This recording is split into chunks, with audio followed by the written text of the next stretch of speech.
terkenal dengan tanaman kelapa sawit. Di negara kita ini, kelapa sawit sudah menjadi komoditas perkebunan terbesar. Tahu kan untuk apa? Yap, sebagai bahan pembuatan minyak goreng. Jadi buat yang suka makan gorengan, pasti sudah tidak asing lagi dong dengan tanaman palem-paleman dari Nigeria ini. Ada info baru nih. Ternyata kandungan asam lemak kelapa sawit bisa kita gunakan untuk bahan bakar juga loh. Yaitu sebagai bahan bakar minyak nabati pengganti solar. Atau yang kita kenal dengan istilah biodiesel. Keren kan? Nah, ada buah sawit yang sudah siap panen, Tumbul. Kita ambil yuk. Wah, iya tuh. Tapi ngambilnya pakai apa ya, Nyil? Oh iya, egrek Unyil ketinggalan di rumah, Bul. Unyil ambil dulu ya. Gak usah deh, Nyil.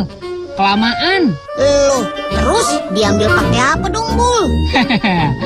Tenang aja, Nyil. Serahin aja sama Bul.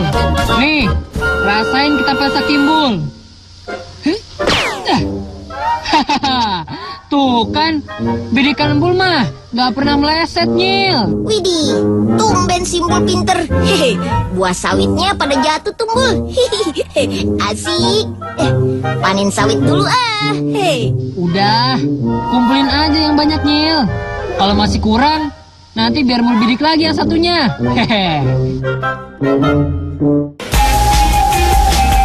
Nah, biar tidak penasaran, langsung saja yuk kita ke Universitas Tanjung Pura di kota Pontianak.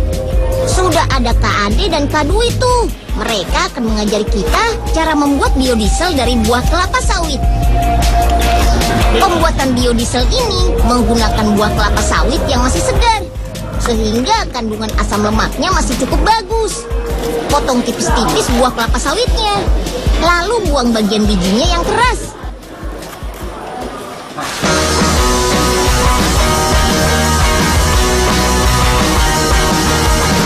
Setelah itu, dengan menggunakan oven bersuhu 105 derajat Celcius selama kurang lebih 2 jam, buah kelapa sawit yang sudah kering akan berubah warna dari yang tadinya oranye menjadi coklat.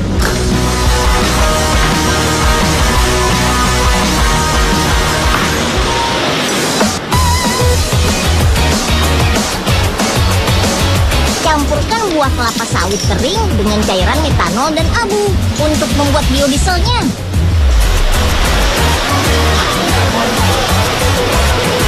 Fungsi cairan metanol adalah sebagai pelarut. Sedangkan abu berfungsi sebagai katalis untuk mempercepat proses pembentukan biodiesel secara kimiawi. Bukan sembarang abu ya. Abu yang kita pakai adalah abu sisa pembakaran tandan kosong dari pabrik minyak kelapa sawit. Larutkan dulu abu ini dengan cairan metanol agar diperoleh larutan abu yang bersifat basah. Lanjut, campurkan larutan abu dan buah kelapa sawit kering dalam tabung labu berleher 3 sambil panaskan pada suhu 200 derajat Celcius. Dari proses pencampuran ini akan menghasilkan reaksi kimia yang disebut transesterifikasi, di mana asam lemak trigliserida pada kelapa sawit akan bereaksi dengan larutan metanol abu, membentuk lemak tunggal gliserol dan metil ester. Sip deh! Setelah dipanaskan kurang lebih 3 jam, saring larutan hasil reaksi ini dan endapkan selama 1 hari sampai terbentuk 2 lapisan dengan berat jenis yang berbeda. Lapisan bawah yang berwarna lebih pekat adalah cairan gliserol, sedangkan lapisan atas yang lebih jernih adalah cairan metil ester atau yang kita kenal dengan istilah biodiesel. Teknik pembuatan biodiesel dengan reaksi transesterifikasi ini ditemukan dan dipatenkan oleh Bapak Profesor Dr. Tamrin Usman. Beliau adalah peneliti kimia sekaligus rektor Universitas Tanjung Pura Pontianak. Dengan menggunakan reaksi transesterifikasi ini, biodiesel bisa langsung dibuat dari buah kelapa sawit segar tanpa harus diekstraksi dulu menjadi CPO. Sehingga proses produksinya menjadi lebih mudah dan murah.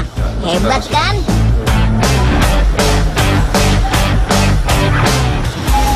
Oke deh, sekarang kita coba langsung yuk biodieselnya. Sebenarnya bahan bakar biodiesel ini sudah bisa digunakan 100% untuk menjalankan mobil bermesin diesel seperti jenis bus. Tapi berdasarkan mandatori pemerintah tahun 2013, penggunaan biodiesel hanya dibatasi 10% saja, yaitu sebagai campuran bahan bakar solar. Hal ini untuk menghindari terjadinya penanaman pohon kelapa sawit secara berlebihan. Karena kebutuhan terhadap kelapa sawit pastinya akan semakin besar.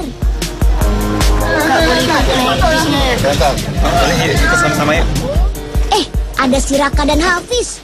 Pasti mereka mau ikutan naik bus tuh. Asik, bisa keliling kota Pontianak naik bus biodiesel dong. Cihuy. Penggunaan bahan bakar biodiesel jauh lebih irit dan hemat dibandingkan dengan bahan bakar solar. Selain itu, emisi gas buang dari knalpot pun tidak terlalu besar. Bahkan nyaris tanpa asap loh. Keren kan?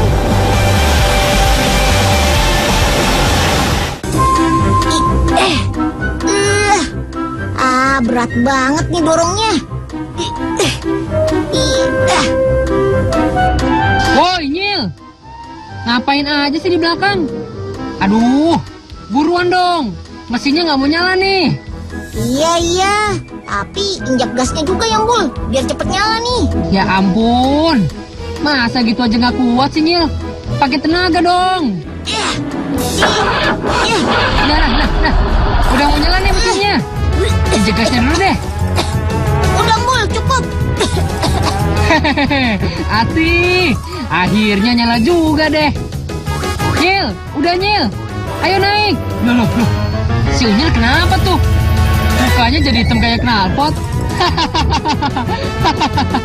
Kasihan amat kamu, Nyil.